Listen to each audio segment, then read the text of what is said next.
Let me continue. I say in my commentary, in point of fact, as a non-Catholic and a non-Eastern Orthodox Christian, this is me, I've always been just a bit troubled by the details surrounding the Great Schism. I personally do not believe that a centuries-long church split, seemingly over something as trivial, quote-unquote, as the difference over two Greek words, right? I know it's more than that, but just follow along. I personally don't believe that this was God-sanctioned.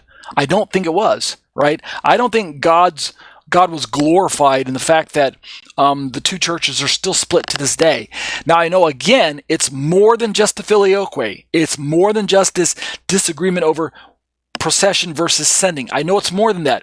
It really is, at the root of it, it's an issue of authority. It's the Eastern Church challenging the authority of the Western Church, right? Greek Orthodox or Eastern Orthodoxy, challenging Western Church / Catholicism, challenging this idea of central papal rule, right? We don't like that idea.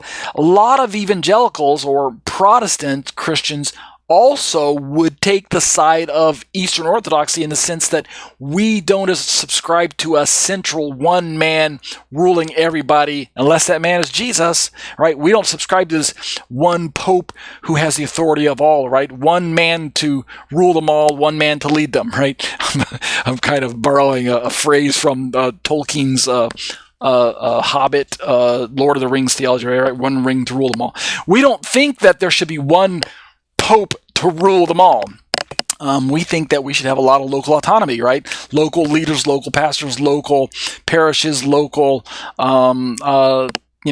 leadership. We don't like the idea of one man having to put his final say on everything, again, unless that one man is Jesus, one man is Yeshua.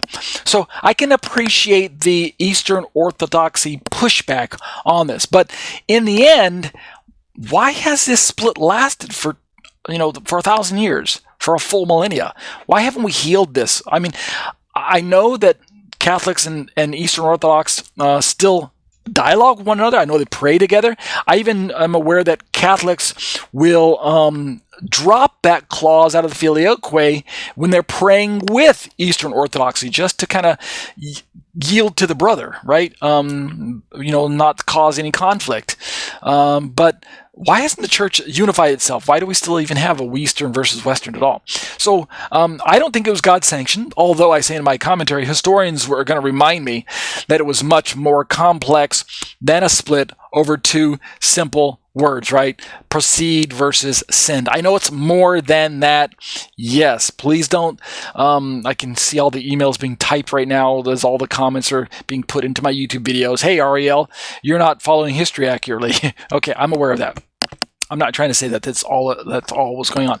I continue. However, given the long-lasting and wide-reaching effects of a schism that has persisted right down to this day, surely we as Spirit-led believers can and must recognize that the adversary was hard at work in those days to divide us as a body of Messiah, right? This is what he does. Remember my video talking about a roaring lion seeking to devour, seeking to divide us, seeking to go after the stragglers and the weak and those who are not staying in the crowd, right? You want to stay in the bunch, you want to stay in a group. The adversary is seeking to divide us, and he still seeks to divide us, but he doesn't have to divide us so easily if we can stick together.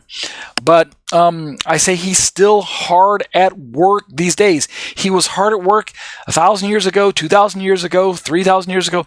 He's not going to stop, and he's still hard at work these days, seeking to accomplish the very same thing, which is division and strife and destruction and ultimately death in the body of Messiah. I say, oy vey. We need to be aware of his tactics.